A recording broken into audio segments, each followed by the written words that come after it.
एक सेठ से लक्ष्मी जी रूठ गई। जाते हुए बोली, मैं यहाँ से जा रही हूँ, अब मेरी जगह नुकसान आएगा, तैयार रहना, और अगर तुम जाते जाते मुझसे कुछ मांगना चाहते हो तो बोलो।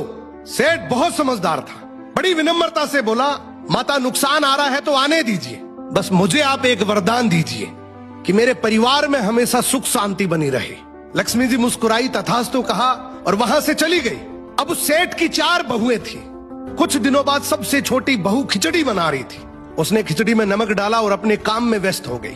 तभी दूसरी बहू आई और उसने खिचड़ी को बिना चखे ही और नमक डाल दिया और वो भी अपने काम में व्यस्त हो गई। ऐसे एक एक करते तीसरी और चौथी बाकी की 2 बहुएं भी आई, उन्होंने भी खिचड़ी को बिना चखे ही उसमें नमक डाल दिया।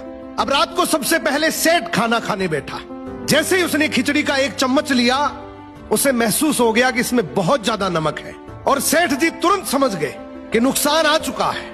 किसी से कुछ नहीं कहा, चुपचाप खिचड़ी खाई और चला गया। अब सेठ के बाद खाना खाने की बारी आई सबसे बड़े बेटे की। बेटे ने खिचड़ी का 1 निवाला लिया। उसने परिवार वालों से पूछा, पिताजी ने खाना खा लिया? उन्होंने कुछ कहा? तो बाकी सबने जवाब दिया, हाँ पिताजी ने तो खाना खा लिया, लेकिन किसी से कुछ नहीं कहा। तो बड़े बेटे ने भी चुपचाप खिचड़ी खाई और चला गया। ऐसे ही करके परिवार के बाकी सारे सदस्य एक एक करके आए, अपने से पहले वालों के बारे में पूछा, कुछ नहीं कहा, चुपचाप खिचड़ी खाई और चले गए। अब रात को सेठ जी सो रहे थे, सपने में नुकसान आया और हाथ जोड़कर बोला, भाई मैं यहां से जा रहा हूं, मैं यहां नहीं रह सकता। तो सेठ जी ने पूछा, क्यों, क्या हो गया? नुकसान बोला, तुम सबने मिलकर 1 किलो नमक खा लिया, पर मजाल है कोई किसी पर नहीं चिल्लाया, किसी ने गुस्सा नहीं किया, सब शांत रहे।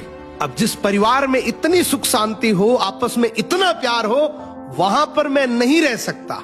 निष्कर्ष कि जिंदगी है तो उतार चढ़ाव, दुख सुख, फायदा नुकसान सब चलता रहेगा, लेकिन जिस परिवार में आपस में लोगों में प्यार है, सुख शांति है, छोटे में आदर, बड़े में बड़प्पन है, उस परिवार का कोई नुकसान, कोई आपदा कुछ नहीं बिगाड़ सकती।